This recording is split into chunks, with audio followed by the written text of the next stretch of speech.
Pemirsa, di segmen berikutnya kita akan berbincang dengan tamu spesial yang sudah saya katakan tadi, yaitu yang jago balap. Siapa dia? Tetap di Sport Time.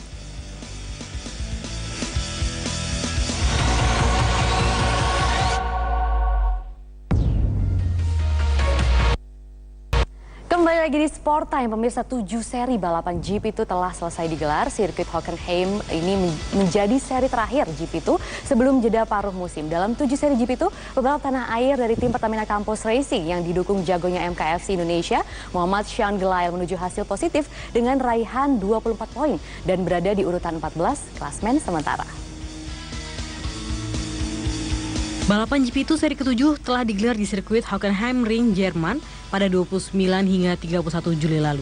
Di seri terakhir sebelum jeda paruh musim ini, Sean Gelael yang memperkuat tim Pertamina Campos Racing yang didukung KFC Indonesia gagal menuntaskan balapan di feature race dan sprint race. Terlepas dari GP2 Jerman, aksi Sean di 7 seri GP2 cukup baik. Setelah finish posisi ke-17 pada feature race dan ke-13 di sprint race pada seri pembuka di Spanyol, Sean sukses mencapai finish terbaiknya di posisi kedua pada feature race di Austria.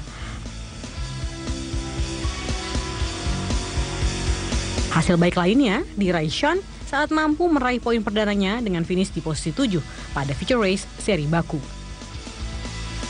Saat ini posisi Sean Gelael berada di urutan 14 klasmen pembalap dengan 24 poin. Hasil yang diraih Sean ini telah memenuhi target awal musim di posisi 15. Sementara rekan timnya, Mitch Evans, di posisi 8 dengan 77 poin. Tim Pertamina Campos Racing berada di urutan 6 dengan total 101 poin dari 7 seri balapan. Usai jeda musim panas nanti, balapan akan bergulir lagi pada 27 hingga 28 Agustus di sirkuit Spa-Francorchamps, Belgia.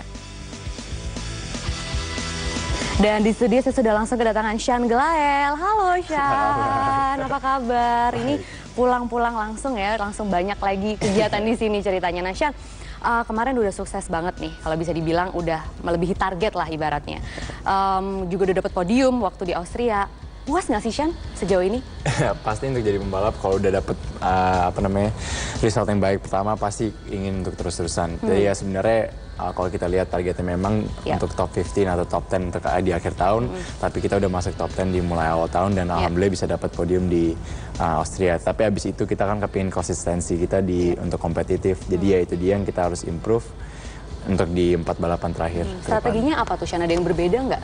Ya sebenarnya kan karena juga kan ban Pirelli ini ganti dari tiap tahun dan masalah itu base setup dari tim Campos Racing ini belum fully adapted untuk semua track. Jadi misalnya kayak di Baku dan di Silverstone dan juga Austria itu cukup baik, tapi masih ada turun di performa pas di Hockenheim, Budapest dan jadi ya karena saya dan Mitch Evans dua-duanya kan nggak masuk top 10 di qualifying. Jadi itu dia yang buat kita harus tetap kerja keras di summer break ini untuk kembali cukup kompetitif di 4 balapan. Jadi bakal banyak more challenge ya buat Sean dan juga tim. Oke, Sean sejauh ini gimana sih caranya membiasakan diri atau misalnya kayak apa ya, adaptasi lah ibaratnya dengan tim Pertamina Campos Racing?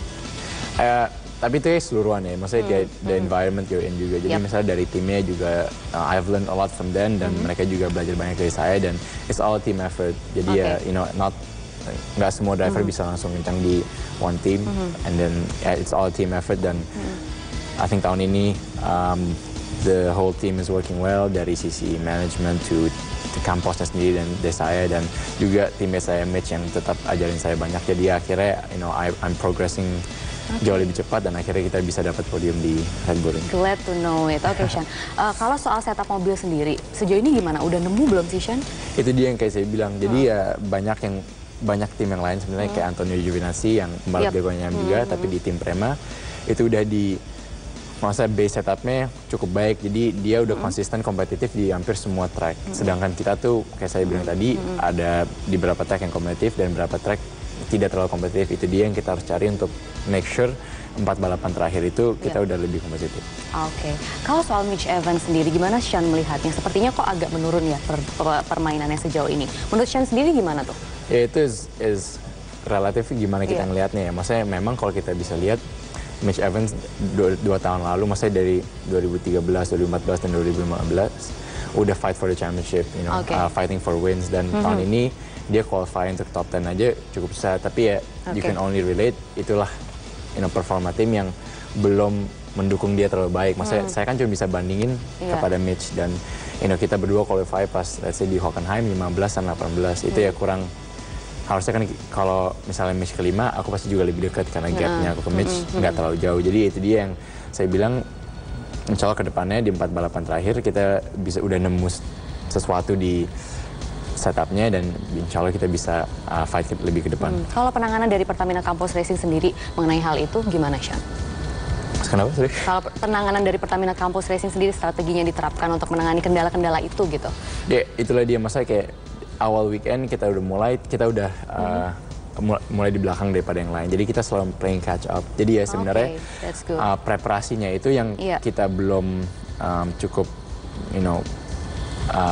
cukup ada lah isinya. Jadi ya setupnya itu yang belum, base setup yang belum ada. Jadi kita selalu playing catch up ke yang lain. Jadi ya hopefully di 3 weeks break ini kita udah mulai catch up ke yang lain dan udah ada base setup yang cukup baik supaya kita bisa langsung kompetitif dari awal, tinggal tweak here, tweak there untuk di depan gitu. Dari 4 seri yang ada, yang kayaknya paling challenging tuh mana sih menurut Sean?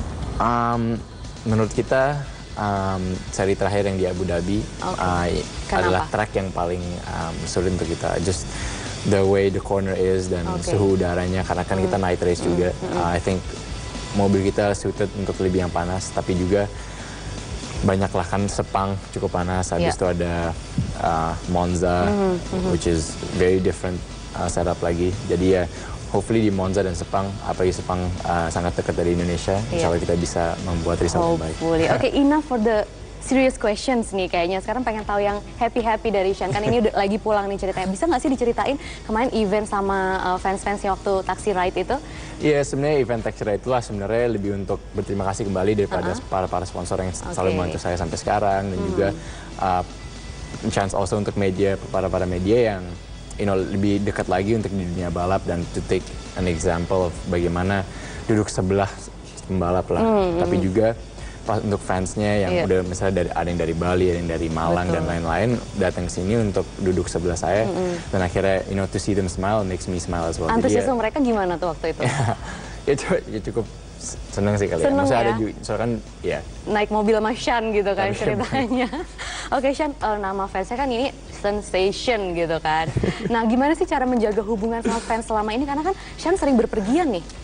Iya, gimana ya, maksudnya iya, saya mayoritas kan memang di Eropa, kan balapan semua di sana, tim semua di sana. Tapi ya,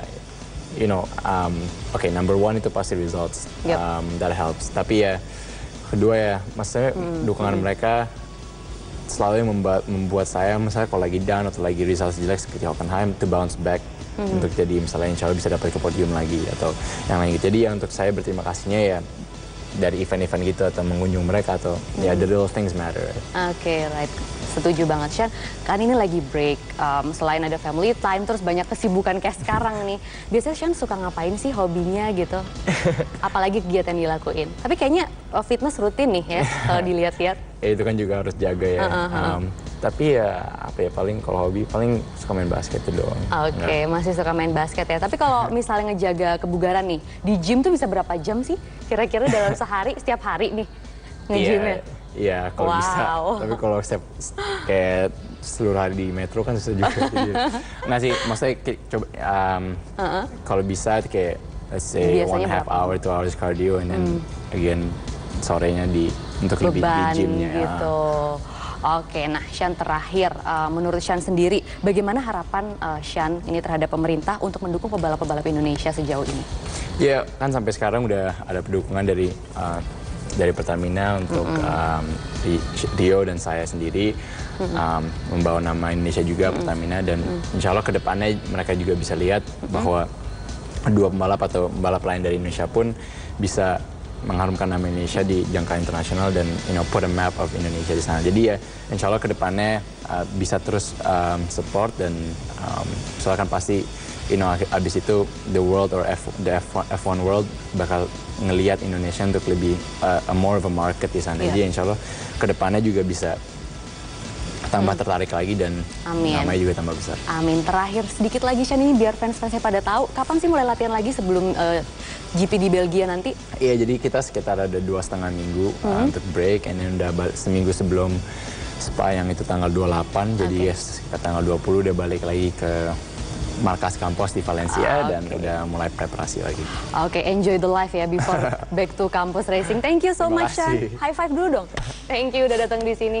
Ya pemirsa, itu tadi perbincangan saya bersama Sean Gelael, tapi tetaplah bersama kami karena Sport Time masih akan kembali dengan informasi. Paul Pogba menyatakan bertahan di Juventus.